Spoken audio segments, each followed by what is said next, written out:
Hello, this is the Lend Hoping Nothing podcast. I'm Michael Humphreys, and I'm happy to be talking to you today.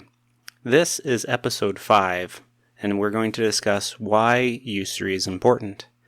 In the previous episodes 1, 2, and 4, I kind of laid the groundwork for what usury is and why it is evil. So now with that kind of groundwork in place, I kind of want to start discussing why I think usury is important. So I think there are 3 main sections or areas that usury is particularly important. 1 is the practical, 2 is the theoretical, and 3 is the theological. So jumping into the practical. So I discussed with someone a while back about usury, and one of the things that came up is, well, why is usury important? And he noted that usury maybe isn't as important as other sins because there are not many usurers out there. Not a lot of people are actually lending. And so there's only a few people who are actually committing the sin of usury, or relatively few. But I think on the flip side of that, there are quite a few people who are suffering from usury. In fact, almost everyone is suffering from usury. So, in our prior episode 2, we discussed how the mutuum contract is the source and origin of usury. So it's that material component of the sin of usury. And so we discussed how that is a personally secured loan. So what personally secured loans do we see in our economy today? Well, we have credit cards, payday loans, student loans, car loans, and most mortgages. Some states require mortgages to be fully secured by the actual house or property, but most states still allow for what are known as full recourse loans, which are personally secured. So with this broad array of personally secured loans in the modern economy, really almost everyone is suffering from some sort of usurious debt. And so what we see here from usurious debt is the impoverishment of people. They have to basically put themselves up as security on the debt and, in a sense, sell themselves. And so we see this in particular, or some of the problems of this in particular, in the student loan debates and about student loan forgiveness, because people are coming right out of college, and not only can they not really afford the loans that they've had to take out, they can barely afford the minimum payments. And so, there were videos going around last year of people talking about, I've been paying my student debt for 10 years or something, and my principal has not gone down. So that is a type of impoverishment of people. And so that quite obviously leads to a lot of civil strife or a lot of civil unrest, because people are suffering from this and they can't get out of it. And so they have to do something about it.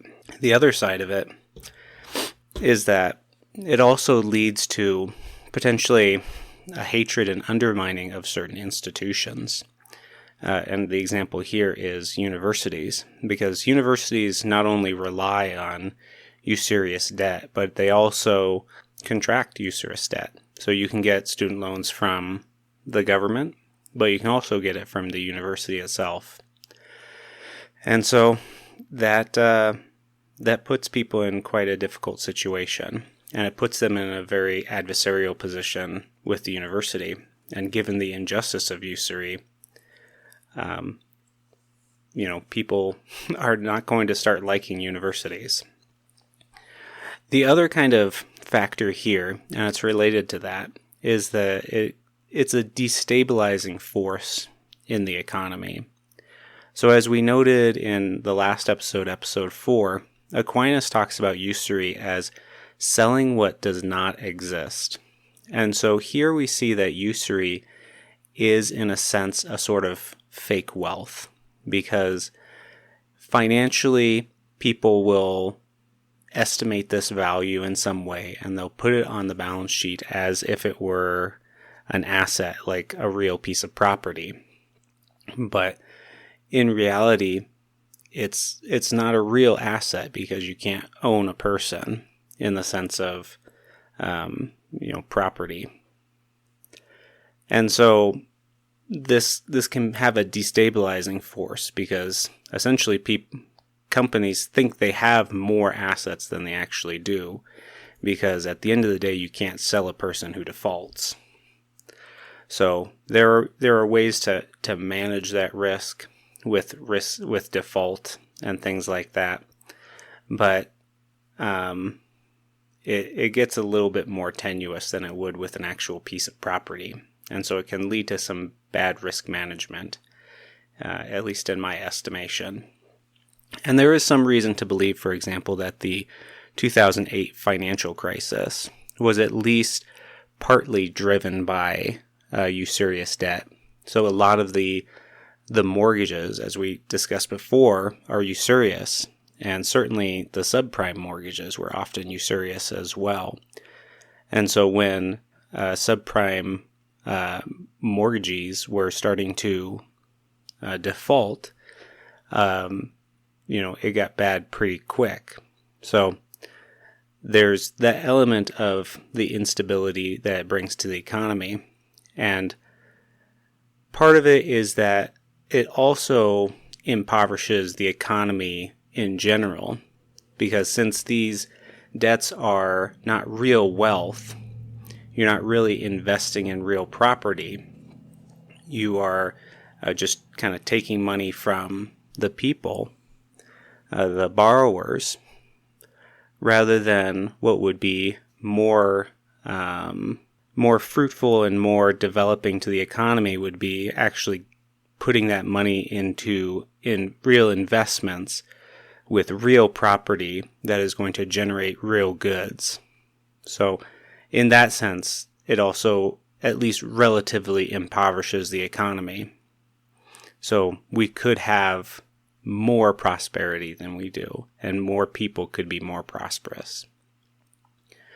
One thing I want to touch on here, though, is some of the implications of enforcing usury. And this can become important because, people might want to say, well, ban all usury immediately. And so it might, but we need to think through the implications of that sort of action. So one of the things kind of related to what I just mentioned is that it would create a healthier and more balanced economy that is less reliant on this kind of fake wealth, because you would be, your investments would be based on real property and real assets rather than these usurious loans that are grounded in people instead. And also, even if we removed all usurious loans, pretty much all business credit would still be in place. So, the corporate bond market is massive. It's, I think it's in the tens of trillions of dollars, if not bigger than that. But also, it would include all sorts of other financing and credit arrangements between businesses that fully secure with the business, or even unsecured business loans like commercial paper. But some of the things that would go away would be a lot of consumer credit would basically be gone. So think of like credit cards. So that would have pretty serious impacts, for example, on retailers, since quite a few people tend to use credit cards to buy things, or retailers. So in that sense, some of that consumption would be reduced as well. The other kind of big thing would be universities, since universities are very reliant on student loans for tuition. And this would be an interesting question because universities have really built up a lot of assets over time, such as classroom space and dorms and such, to basically provide that education to more people. But if you eliminated student loans, you would eliminate a huge portion of people who could even attend university. Maybe there's some ways to kind of work that out to have it more based on some sort of asset, so you put up some sort of collateral on these loans. But it would certainly decrease the number in a significant way. So there would be a lot of unused property and a lot of tuition that was lost. So it would probably bring down some of the smaller universities and potentially some of the larger universities, depending on endowments and how they could afford that. So there are some secondary effects to enforcing sort of a usury law that's worth considering. So the next area is kind of theoretical, and I want to touch on two different points here, one that I understand better than the other. But the first would be sort of the impact to economic theory. So the way that usury is typically understood from an economic or financial perspective is with respect to time value of money or opportunity costs, risk premiums, and all of that type of thinking. And these are related to different extrinsic titles in some ways that the late scholastics developed. I'll talk about that some other time, but I think there is a lot to disagree with there. But what usury does in those cases is it doesn't necessarily invalidate those economic concepts, but it limits their scope. So Mary Hirschfield, in her book Aquinas and the Market, kind of proposes this Machiavellian dilemma where there's this kind of conflict between economics and theology. And the question is, what position should each be in? Should economics be over theology, theology over economics? Should they have, separate areas of influence? But her Machiavellian dilemma was really this challenge to be able to understand the success of current economic thinking in light of theological revelation and development. So here I think usury is a good example of how we're able to kind of get through that and succeed with that Machiavellian dilemma. So, because it doesn't invalidate the economic theories, but it corrects and limits their scope. So, taking the example of time value of money. So, time value of money is an abstract mathematical way of measuring the value of some sort of productive property. So, that was a word. So, if you think about it, if you have some sort of productive property, say like an apple tree. Now, an apple tree is going to generate apples, and each of those apples you're going to be able to sell and has a certain value associated with it. So the question is, well, how do I value the apple tree in light of that productive capacity? And so there's a whole theory on how you take all those apples, you consider all the future apples that it might generate, their value, and then you essentially discount them back to today.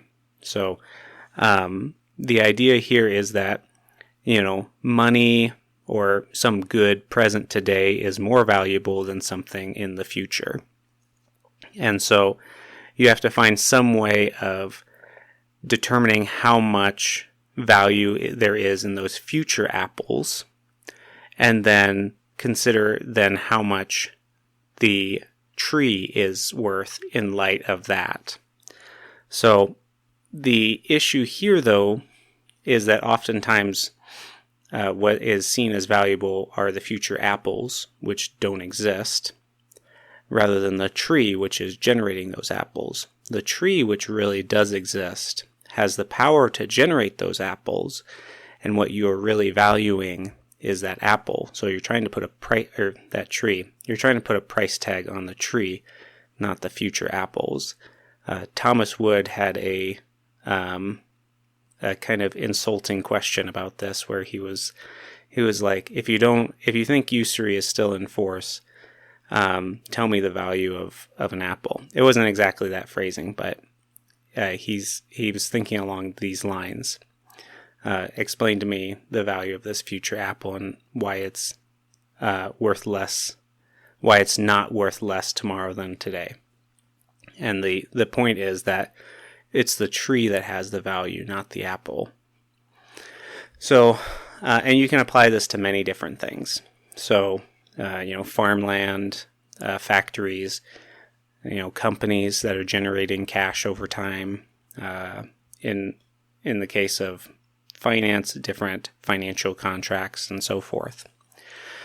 And so all of these are really grounded in something that exists today and is some sort of real property. So you have real farmland that's generating stuff.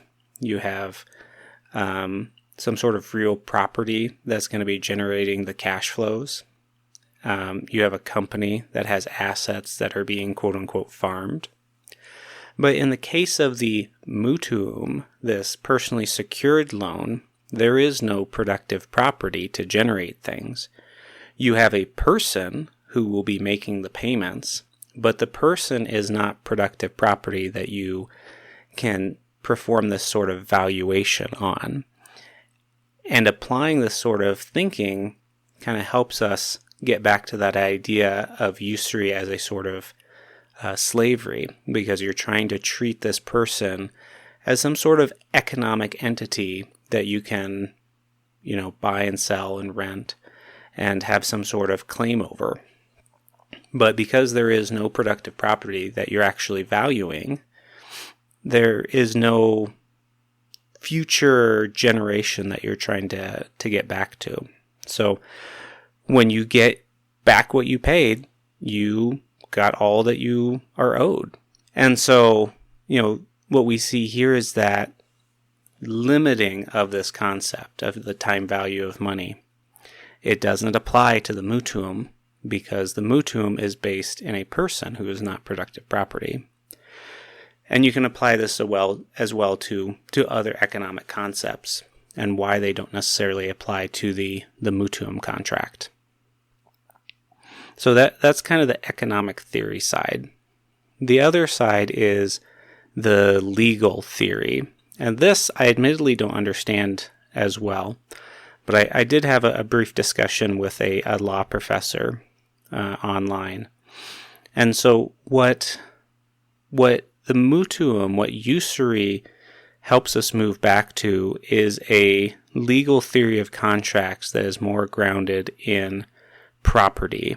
And this moves us back to a more classical legal theory. But understanding usury in this way helps us move back to a sort of classical understanding of contracts in the sense of being grounded in property. And I've seen this in particular in some of the legal language around insurance contracts and things like that, where, for example, an insurance contract is treated or discussed as a transfer of risk. And really, there is no possibility of transferring risk while retaining the property. I can get into this in more detail some other time, but really what's happening in insurance contracts is you're selling a claim against some sort of property that secures the insurance. So sort of this risk transfer is a little muddled, at least. It's maybe metaphorical or an analogy, because an insurer does take on risk in entering this contract, but you take on risk on entering pretty much any contract. But returning to maybe this classical idea that's based in property, you start thinking about these contracts not in terms of transfer of risk, but a sale of a claim against some property instead. And that helps clarify what's actually going on in our thinking, as with the economic theory. So I think both these theoretical components help clarify the way that how we think about economics and how we think about contracts, because then that's going to influence the way we think about other contracts and how other contracts are moral or not. But let's kind of move into the theological. So there's a few different areas here that I think usury is important in, three particular. So the reintegration of dogmatic and moral theology, the reaffirmation of John Paul's teaching, going back through the tradition that the moral dimension of an act is in light of its moral object, and then finally a reaffirmation of the dignity of the human person. So the first one, the reintegration of dogmatic and moral theology. So right now we're going through a definite crisis of dogmatic and moral theology. So people are just outright denying some teachings. The whole hermeneutic of rupture is kind of coming up again, such that people will just say, well, those old councils or those old declarations are not relevant today. And you have high churchmen saying certain things in moral theology, that there really is no moral dogmas, there's no moral doctrines. It's all based on the current cultural and historical circumstances. So what was taught, 500 years ago regarding usury is no longer relevant today. But not just usury, but any moral teaching, whether it's has to do with sexual ethics or euthanasia or anything of the sort. So there's a definite disintegration of dogmatic and moral theology. And one book that discusses this really well is Livio Molina's Sharing in Christ's Virtue, and also Veritatis Splendor talks about this sort of breakdown in moral theology and fundamental moral theology. And so usury really reintegrates these, because usury, from the dogmatic theology perspective, has been firmly taught since the earliest times. So that all the church fathers condemn usury. It's been condemned by multiple councils. The Council of Vienna explicitly condemns those who teach that usury is not a sin as heretics. Vix Pervenit clearly lays out that teaching once again. And even recent popes have reaffirmed at least the evil of usury, if not helped to clarify what it is. And the recent catechism, again, while not helping us understand what usury is, does condemn usury. But it helps that reintegration, because usury is definitely a question of moral theology, but it's also a question of the consistency and coherence of the magisterium in dogmatic theology. So the second point here is the affirmation of this moral object and sort of this initial moral determination of an act. Because one of the things that's currently a struggle and people really fail to understand oftentimes is the nature of the moral object. And I'm not a moral theologian. I've read enough moral theology to have hopefully a good understanding of this, but people oftentimes confuse the physical act with the moral object. So there's the physical act of amputating your leg, but there's the moral object of whether you're trying to remove a disease or trying to mutilate yourself. So one of those is moral and one of those is not. So here usury, properly understood, reaffirms this moral object. And especially properly understood, because a lot of the differences in how usury is understood can oftentimes confuse the moral object, and that the moral object isn't necessarily related to the act itself, but something else. So when we talk about usury as the sort of oppression of the poor, it becomes less about the moral object of what you're doing. You're contracting a loan with someone, and it becomes conditionally dependent on the status of another person.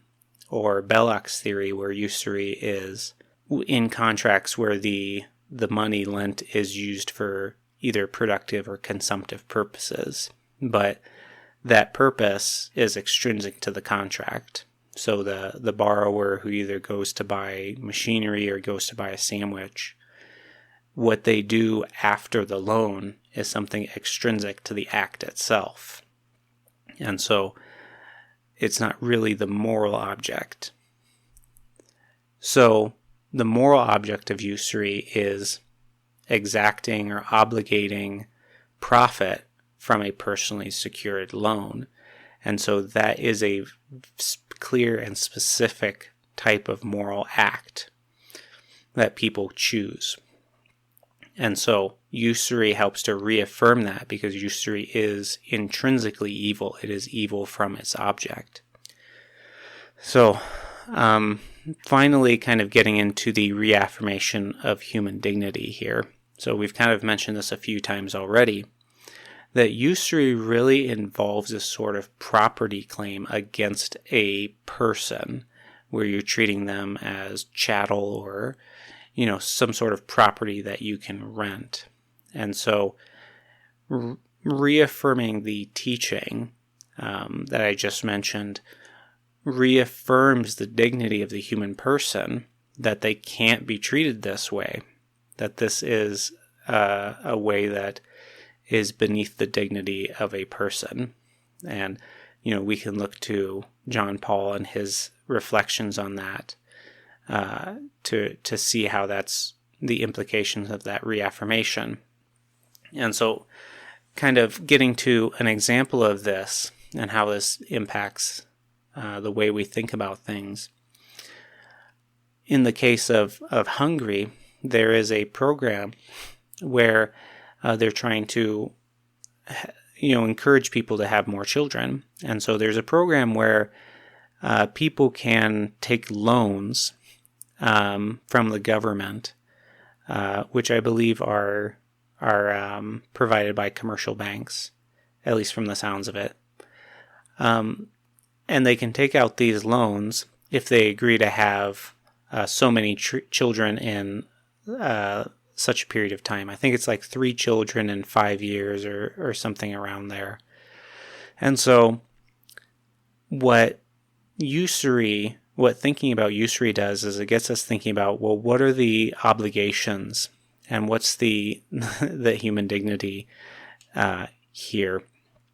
So when we think about this type of contract, what's going on is you're agreeing to provide a claim to the government over your reproductive faculties. So the government has a claim that you produce children. And so that is, it seems to me, a claim against your body. And it seems contrary to human dignity. And the issue, though, is that if you don't have the specified children in the specified time, is that you have to pay back at least some amount of the principal and the interest. So this kind of arrangement kind of puts you into a doubly evil situation where you're essentially selling a claim or exchanging a claim against your reproductive faculties for a loan. And if you don't fulfill that obligation, then you have to pay back a usurious loan. So thinking about usury, I think, helps reveal the kind of bizarre evil in that type of arrangement. So that is all I have for today. If you have any questions, concerns, or thoughts, leave them in the comments below, or email me and we can continue the conversation. But I appreciate you chatting or listening to me today, and